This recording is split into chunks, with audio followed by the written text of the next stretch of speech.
Hi, I'm Tim. Welcome to Watchbox, and thanks for logging on. If you love this watch, email me.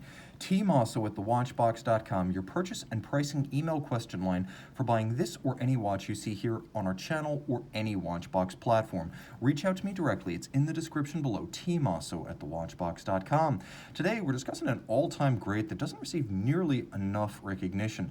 One of the best watches of the 90s from a complication for money standpoint. This is the Omega Speedmaster Triple Calendar, a timepiece that is simply chock-a-block with functions in a 39mm stainless steel case. Now, unlike the Speedy Reduced, which was similar in size and proportion, this is a sapphire crystal watch in stainless steel, so there's nothing entry-level about this timepiece. 39mm in diameter, it's a little bit of a chunky watch at 14mm thick, and then from lug to lug, the case isn't all that large, as it's 44.5mm, but with the solid end lengths, it does span 51mm across the wrist with an 18mm spacing between the lugs. Now pop the bracelet open. You can see it's a single trigger release with a variable geometry slider internally. And it's a comfortable watch, perfectly sized for my 16cm circumference wrist. I could recommend this for a wrist as small as 13.5cm circumference, maybe even smaller if you put it on a strap. It's nicely weighted with the bracelet. It has a handsome look, and it could function as either a sports watch or a dress watch. The timepiece, of course, is fairly thick with a cantilevered bezel that could hang up a tight sleeve, but not a jacket sleeve. And then across the wrist, you can see I have plenty of clearance on each side, and here's the over-the-top just to prove it. Taking a look at the bracelet, it's characteristic of Omega bracelets then and now, as they fall somewhere between dress bracelets and sports watch bracelets. Lozenge cross-section for these primary links, polished intermediates, and staggered link alignment. You can see back then the rule was pins and sleeves for removable links, and there is a half link built in for precise sizing. You'll need a punch and a block to size, but it's a very sturdy system that's reliable.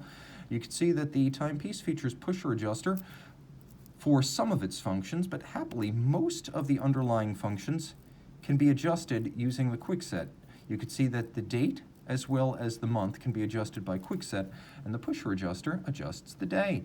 The timepiece is characteristic Speedmaster Seamaster design. It has a sheer side with a longitudinal satin finish, a bevel that runs lug to lug but expands at the end of the lugs. Then you have those lyre style lugs that are beveled inward as well as outward. There's a little bit of a symmetry and recess for the crown and chronograph pushers to prevent shearing.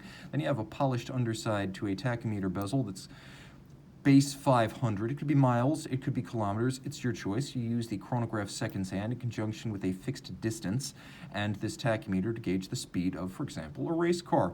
It is an anodized aluminum insert surrounding a sapphire crystal with a matte black dial that features real tritium patina. This timepiece would have been built before 1997, as Omega phased out tritium in 1997. My friend Pat Tina, right here, is infinitely preferable to her brother, Tina. This is all real. This is tritium fade that's even, broad, and consistent in color with no subsidiary degradation. There's no oxidation, tarnish, or contact evidence on this dial.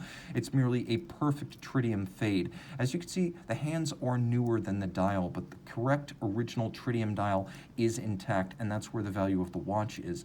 Now, there's a lot going on this dial. We have a mono counter at 9 o'clock with a 24-hour indication as well as constant seconds. You can see there is a hacking seconds function, but what first appears that it might be a chronograph register or even a second time zone is best understood as an AM/PM day-night indicator for the time at center. Now, we already took a look at the radial date indicator as well as the apertures for the day and the month. We have chronograph counters for the minutes and the hour, and of course we have a chronograph, as the base movement here is a Valshu 7751. All of this is 50 meters water resistant. The 7751, 25 joules, automatic winding, 44-hour power reserve, 8 beats per second, cam lateral clutch chronograph with the stop seconds function. And this is a very energetic unidirectional winder that winds quite efficiently, I should say, and can also take a hit, as the 7750 architecture is fundamentally very tough. It is a cam lateral clutch architecture, but tuned very well by Omega, the might of the Swatch Group and its industrial capability, meaning that this watch feels as crisp as a column wheel. The timepiece is remarkably feature-rich, with the 24-hour indicator, the triple calendar, the quick set, the chronograph functions, the automatic winding. This is an awful lot of high-quality complication on a reasonably sized vintage watch with a gorgeous patina, and you can still wear it every day. That is pretty close to perfect. If you want to make this watch yours, email tmosso@thewatchbox.com for purchase and pricing details. I'm back with the Speedmaster triple calendar. Just to remind you that the entire dial is tritium. While the hands are a little bit newer than the dial, they are correct Omega service tritium hands from before the Luminova era.